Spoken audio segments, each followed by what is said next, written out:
আওয়ামী লীগের ফিরে আসার আলাপটা এখন দেখি আগের মতো কঠিন কোনো বিষয় নয়, বরং সহজ স্বাভাবিক।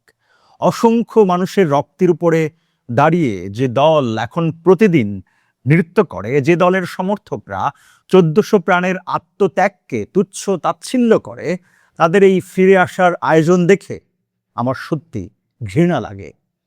রাজনীতিতে ওই কথাটা প্রচলিত ছিল। আমি সত্যি কখনোই বিশ্বাস করিনি যে বিএনপি এত সহজেই আওয়ামী লীগকে ছেড়ে দেবে।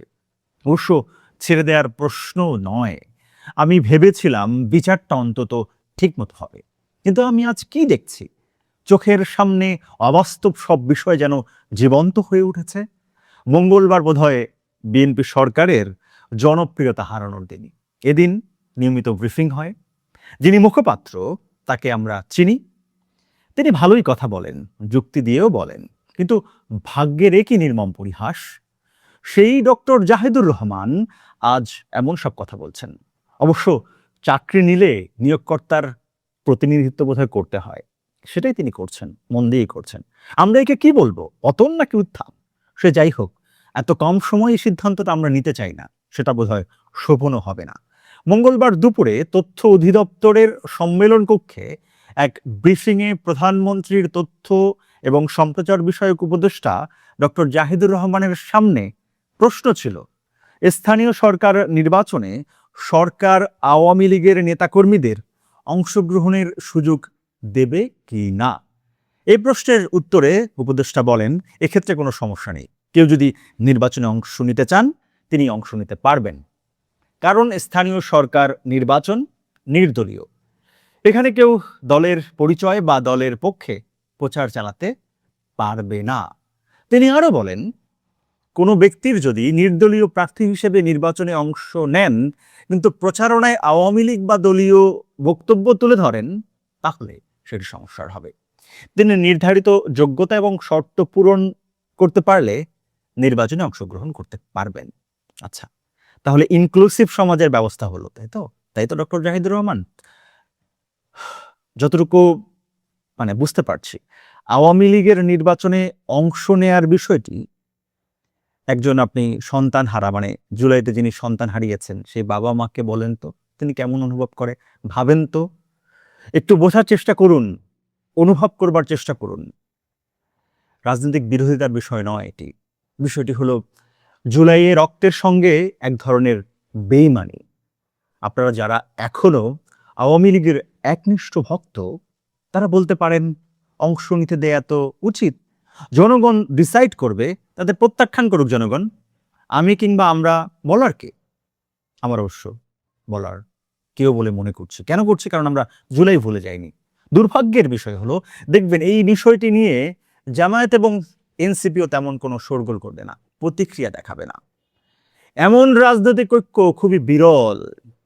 বিএনপি হয়তো স্থানীয় নির্বাচনকে একটি টেস্ট কেস হিসেবে দেখতে চাইছে, বুঝতে চাইছে আওয়ামী লীগ থাকলে তারা কতটা ঝামেলায় পড়তে পারে কিংবা কতটা সুবিধা গেইন করতে পারে। কিন্তু রাজনীতির এই চেষ্টা, টেস্ট কেস, বিএনপি এবার আটকে দিবে না তো? আজকের ব্রিফিং এ ডক্টর জাহিদুর রহমান আরো একটি বিষয়ে কথা বলেছেন, অনেক বিষয় বলেছেন, তবে যে বিষয়টি আমার কাছে সবচেয়ে খটকা লেগেছে, জঘন্য লেগেছে, তা হলো ভারত ইস্যু। বাংলাদেশকে চাপে রাখার জন্য ভারত থেকে পুশিন হচ্ছে না বললেন ডক্টর জাহিদ। পশ্চিমবঙ্গ সরকারের নির্বাচনী ইস্তেহারে থাকার কারণে তাদের সেই প্রতিশ্রুতির অংশ হিসেবে এটি হচ্ছে, এমনটাই বলা হয়েছে। তবে এটি নিয়ে উদ্বেগের কিছু নেই, দ্বিপাক্ষিক আলোচনার মাধ্যমেই এর সুষ্ঠু সমাধান সম্ভব বলেও মন্তব্য করেন তিনি।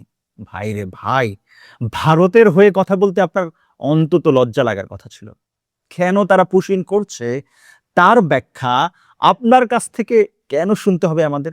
আপনি মুখপাত্র বাংলাদেশের নাকি ভারতের? আর বলছেন ইউনূস সরকারের সময়কার সম্পর্ক রাখতে চায় না ভারত। ভারত তা না চাওয়ারই কথা, কারণ ইউনূসের অন্য সব সমালোচনা থাকতে পারে, আমরা করতে পারি, তবে ভারতকে যোগ্য জবাব তিনি দিতে পেরেছিলেন। জিয়াউর রহমানের পর এই ভাষায় একমাত্র ইউনূসই জবাব দিয়েছিলেন। আর পুশিং ইস্যুতে যদি আপনি সত্যি এত সরলভাবে ভেবে থাকেন, তাহলে আপনার সামনে কিছু ইতিহাস তুলে ধরা কর্তব্য বলে মনে করি। 1991 সালে বিএনপি যখন ক্ষমতায় আসে তখন ভারতেই পুশিন রাজনীতিতে ব্যস্ত ছিল, মনে থাকার কথা। খালেদা জিয়াকে বেকায়দায় ফেলতে তারা নানাভাবে তখন চেষ্টা করেছিল।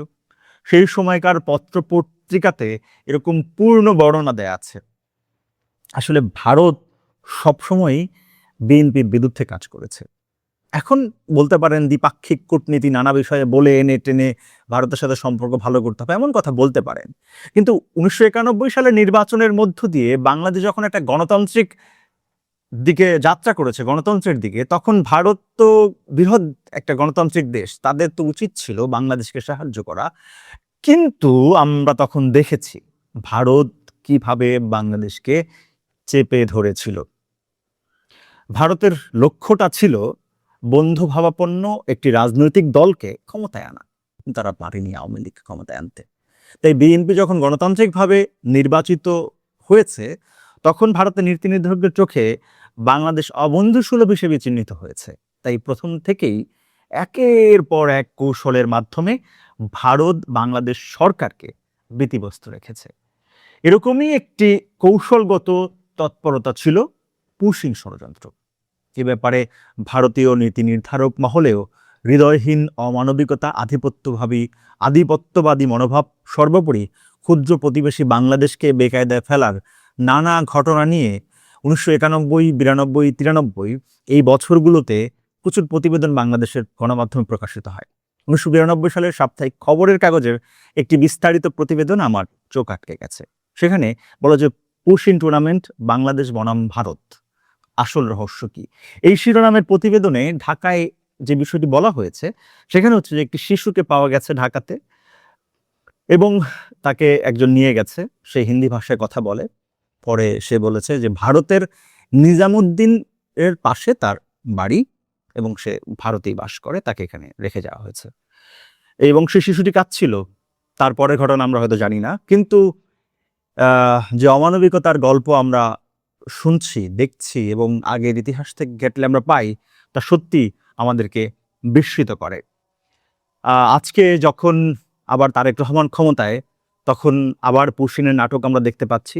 বিষয়টিকে এত সহজভাবে দেখাটা বিএনপির জন্য কতটা যৌক্তিক হবে তা কিন্তু ভেবে দেখতে হবে। বিএনপির জন্য আত্মঘাত হয় এমন কিছু বিএনপি করে ফেলুক, এটা আমরা চাই না। আওয়ামী লীগ ফিরে না আসুক, ভারতের বিরুদ্ধে বাংলাদেশ তার শির দ্বারা উঁচু করে বলতে শিখুক, আমরা আমাদের অধিকার চাই। সবাই ভালো থাকুন, সুস্থ থাকুন আর থাকুন নিউজ হাবের সঙ্গে।